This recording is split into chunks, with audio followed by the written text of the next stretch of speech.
Um, but yeah, so like you guys were talking about him calling plays or Campbell. Dan Campbell calling plays. Like let's delve into I obviously he has play calling experience. He has play calling experience, and he was at the university. I did pull up an article about that before last night when I was looking at this. He did work with Jim Harbaugh at University of San Diego. All Yep. these things kind of cut his teeth with. So I mean, looking at the way that he's come up, looking at the way that he's actually designed an offense, and he's able to teach the concepts. He's able to explain them very clearly. Now, when I was like listening to it and doing something else, and obviously, I don't know, just because I've coached football before or whatever, or played football and taught football, right? Maybe I was able to understand it while not paying full attention, but I felt like that was just the ease in which like how he was teaching it. He was clearly able to get his point across, and it didn't take a whole lot of stuff. Um, so so what do you think would be the drawbacks of someone like this being able to call plays? I mean, for the first time in the NFL. I think I was more comfortable with Dan Campbell being that play caller. I guess I know I get that he's had that play calling experience in the past. I just think what we have specifically is kind of set up for Jared Goff and Mhm. what he can and can't do. And I think Dan Campbell has become very familiar with that. I think Dan Campbell, after that first year with Ben Johnson, kind of forced himself to become familiar with that because the writing was on the wall. This guy was going to become a head coach someday. I mean, and Ben Johnson, and so I think he's had to become immersed in that. And I think it's dope. The thing that leaked this year, not even leaked, Dan Campbell said it himself, was that once a week, he and AG and Ben Johnson would all sit down and kind of just go over like coaching scenarios. I think that was a healthy coaching exercise for Dan Campbell just as much as it was Aaron Glenn and Ben Johnson. And I don't know. I just think I have more faith in Dan calling those plays. He did it in 21 with Ben drawing up the plays in the second half. And stats did change. I know we pulled them up in the heavies the other day. I know you listened in the car and whatnot, but it was like 11 touchdowns to 2 interceptions versus beforehand without Dan Campbell and Ben Johnson, like 8 touchdowns to 6 interceptions for JG. I just think it's got to be JG specific. And I think Dan's just more in tune with that. I could be wrong, obviously, and Tanner doesn't have a lot of experience, and that's probably just where I'm at, a little uneasy with that. But I think Dan likes calling plays. And I don't know if he was trolling or not, but like before relinquishing that to Ben, he kind of kept saying he likes calling plays and he wanted to continue to call plays. And it felt like it was kind of tough for him to let that go. But Ben was just such a brilliant mind. And obviously the kid who drew up this stuff that he kind of had to let him go to see his vision all the way through. I think it's going to end up being Dan if it's going to be a Tanner Strand. I think Tanner Strand could become that play caller at some point in the future, but I feel like it's going to be Dan. That's just my personal feeling about it. What about you? So before I answer that, before I forget, I know that there were some sources, and one of the sources said apparently that JG to the Saints was pretty much a done deal. Okay, not JG, Oh sorry, my God, AG. that source, Right. garbage source. Yeah, no, that. So that part wasn't true because he clearly didn't go Correct. to the States. He went to the I Jets. already know what you're going to say too. We could talk about it.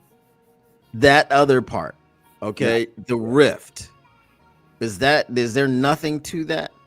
nothing to that at all. I like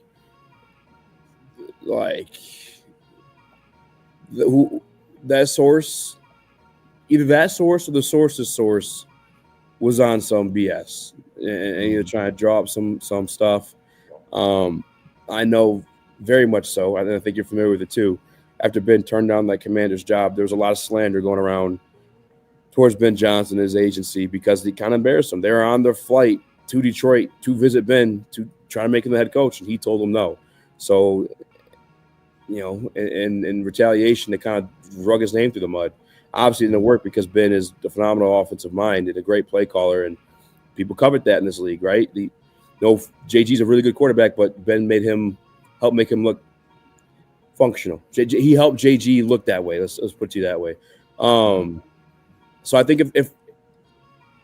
if that source was told those things, it came from that type of camp. But obviously, you saw the AG thing didn't come to fruition. That part didn't even make any sense at all to begin with because he was in New York all day. Why would have New Orleans been a done deal? Why would you go to New York if New Orleans was a done deal? Why would you been? That's all BS. There was no friction. Today, Ben Johnson opened up his press conference thanking first Sheila Ford and then Dan Campbell. And Dan Campbell came up multiple times at the press conference because Ben is grateful and thankful for things Ben has taught him. He has coached him up to become a head coach. Ben Johnson came here half the reason because of Dan Campbell. The second half of the reason to win a Super Bowl. Right. Okay. So I was just making sure that pissed me off the minute I heard it, man. That made no damn sense. Absolutely no sense. And the only thing I could think of is the only reason he's saying the Saints is a done deal is because AG left the facility yesterday without signing a contract. Yeah, but that guy was saying that it was a done deal before then. He was surprised it wasn't announced yesterday. I reached out to my sources on that source to see if there's any truth in any of that, and they say absolutely not. Yeah, they almost so it's not just haterade. Yeah, no, not just haterade. I mean, that's Spinney's boy, so he's got to look out. But that was trash. Well, see, what time did the news break? Okay, so for me, it was 6 a.m. So it was right at the start of Armani and Edwards. I was getting ready to go out to work. So I heard it after that because I never catch them live because I'm asleep. I never catch Big D because I'm asleep. But pause. What the? Hold on. Yo. Hold on. I got. Hey, time out. I never catch that show because I'm asleep, so I don't catch it live. It broke at 1:43 p.m. Eastern. Okay. Yeah, so that's about 2 p.m., which would be 6 a.m. for me, right? Yeah. So yeah, I was getting ready to go out to work, and I was like, I'm just not gonna do the AG video. I'll talk about it later. I gotta go to work. But everyone kind of knows what it is, Yeah. So I heard it after that, and I was like, why? It just seemed kind of strange. But I knew obviously it wasn't live, but it just seemed strange to come out today. All right. So my opinion about Dan and Tanner. If Tanner becomes the offensive play caller, or if he doesn't become the offensive play caller, I think he becomes a coordinator. I don't know if he becomes the play caller. Yeah. But I'm saying if he does become the play caller or not the play caller. Yeah. So my take on it now that I'm thinking about it is why not Dan Campbell calling the plays? Because there's a particular game plan that he has, and every time after a game we would criticize Ben Johnson, he would go to the podium and say Ben called the game exactly the way I wanted him to call it. So if you're going to do that, if you're going to have a guy call it exactly the way that you want to call it, why don't you just call it? If he's comfortable with, so here's the other thing. When I was watching the St. Brown Brothers podcast last night, he said, as long as we have Dan, we're good. Right? Because he was like, Dan knows X's and O's. He knows offense. He knows defense. He knows everything. He was like, people just don't understand how smart Dan Campbell is. Yeah. So I think it would marry up with the way that he manages the game for him to be calling the plays. I think we could say it's kind of a natural progression as to what should be going on. Like, okay, we lost Ben Johnson, and we're going to keep the same verbiage. We're going to keep everything the same for our offense so that we're hitting the ground running. We're not putting in a new offense, right? So we said this was offense 401 at the beginning of the year. Okay, Yeah. well now it's going to be 501. We're not changing things. Obviously, they're going to have some new wrinkles in there when they play against the damn Chicago Bears, led by Osama bin Johnson. Yeah. But I just feel like it's a natural progression. Mhm. I wouldn't be mad either way. I think, like I said, because I've listened to Tanner speak about offense and his philosophy and all these things, obviously his philosophy matches up with the same philosophy that we've had on this offense. You got to run the ball to establish the pass, right? You run the ball, you open up the play action, and that's the way JG's been doing it. That's the way Ben Johnson's been doing it. Dan Campbell, like that's what our philosophy is. Yeah. I don't care if there's trick plays, right? Because They're I mean the fun. last They're not play needed, was right? dumb. Yeah, the last one it was dumb, right? The Mhm. other ones worked, but the last one was stupid. And you know, I would rather. Obviously, when it works, it's great. When it doesn't work, it's dumb.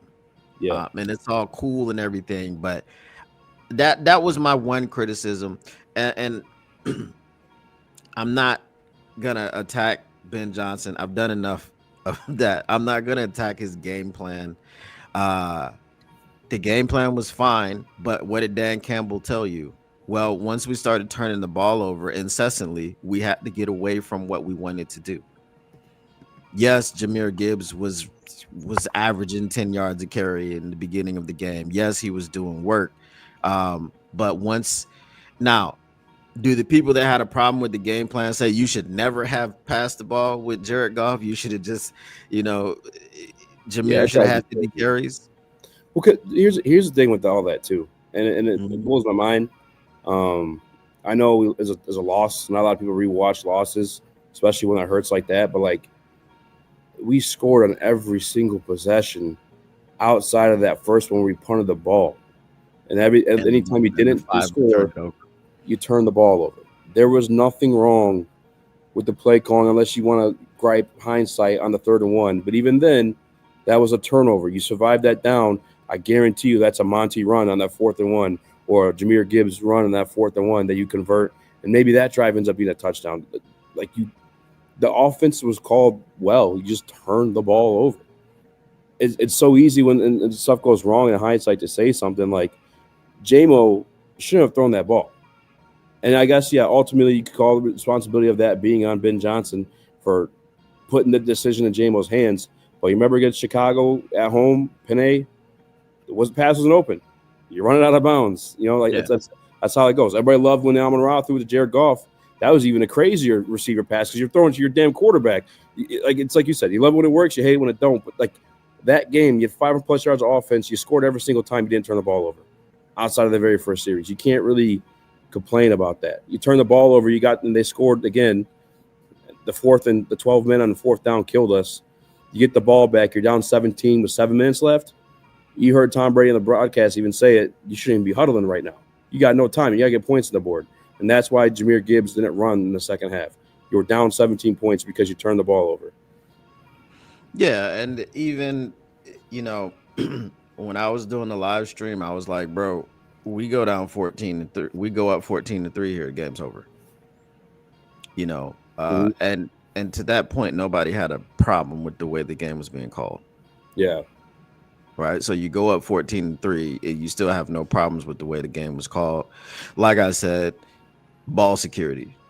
If everything is collapsing around you as a quarterback, you must. And I lost subscribers, but I'm just telling the truth, right? It's the truth. It's like no one gives a running back excuse for not having blocks when they fumble because you hold on to the ball. It's your job.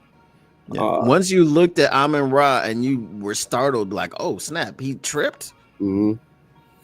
And if you came for all the stats and none of the static, if you're trying to keep your Lions news pragmatic, make sure you smash that like button, subscribe, and turn on your notifications so you can get notified when the Motor City Cats are back at it. And plus, You know you can't get enough of the victory buffs.